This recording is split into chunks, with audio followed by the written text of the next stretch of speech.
coach J D Arteaga. Right in the questions for him.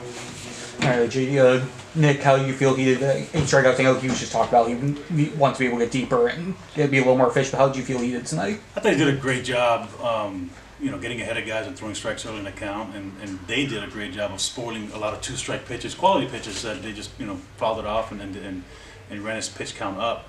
I wouldn't necessarily say he was throwing non-competitive pitches and letting guys back in the count. They did a good job with their approach, especially with two strikes. So credit to them. That's a good win. That's a good team out there. That starting pitcher had really good stuff, and we knew that going in. And tomorrow's guy is not much worse. So it's a quality win all the way around. Good pitching. I thought we hit some balls really hard. I know the outcome looks similar to Tuesday night, but I think today we hit some balls really hard, and the wind and the elements just kind of held them up in the air. So all in all, I thought we looked much better at the plate, even though you look at the final box score, it doesn't look that way. I'm happy with the progress that we're doing there. With Tanner, big swing at the 2-run homer, and also just what he's been doing behind the plate so far. Just your thoughts on how he's done through the early going? I think more than anything, it's the part of the game that nobody else sees is how he handles the pitching staff and all the guys. We have a lot of guys. It might be a veteran staff in age and experience, but it's still the first time out here, as is for Tanner. But from day one, he's shown some great leadership qualities and done a great job managing those guys. So. And we've got some guys late in games that are freshmen. Siskar was great today.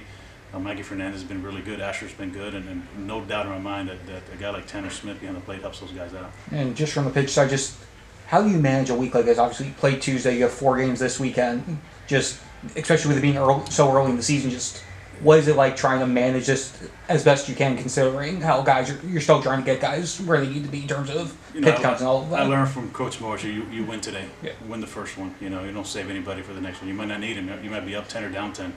So as far as whatever you need to win that game, regarding the bullpen anyway, you use it. We're not going to stretch guys out just because we've got a doubleheader. Everyone's trying to save the bullpen. We're not going to do that. That's too much on the line, especially with a Friday night starter or any starter, to overextend them this early in the season. So we're going to play to win the first game tomorrow at 2 o'clock, and we'll regroup after that game and see what our bullpen looks like and figure out a way to win the second one. Batting-wise, it's been a very hot start, then it's starting to simmer down a little bit. What's that message moving forward to what you want your guys out of bat? I think, again, we scored a lot of runs that first weekend. There was a lot of freebies. It gave us a lot of runs there. So I don't think we've started to swing the bat the way we know some guys can. Obviously, Daniel Cobates, I don't know what he's hitting right now, but he's not going to end hitting that, obviously. And when your best guy gets up to a slow start, guys are like a little wide-eyed. But he's going to be fine. We're going to be fine. Guys, Galvin, we know he's starting to swing the bat the way we expect him to swing the bat.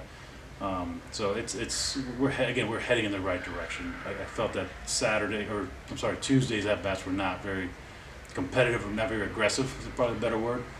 Today we put some really good swings on pitches on a pitch that had good stuff, and we just missed them. What was that message on Tuesday? It was a very rough outcome, but coming into this game, it seemed like the team was a lot more confident in what they were able to do at bat. I wouldn't say confidence, there's definitely no panic. Again, we hit a couple balls that in the last out of the game. It's a 1-run game with a man on first and 2 outs, and the third baseman makes a really good play that ball hits off his glove or gets by.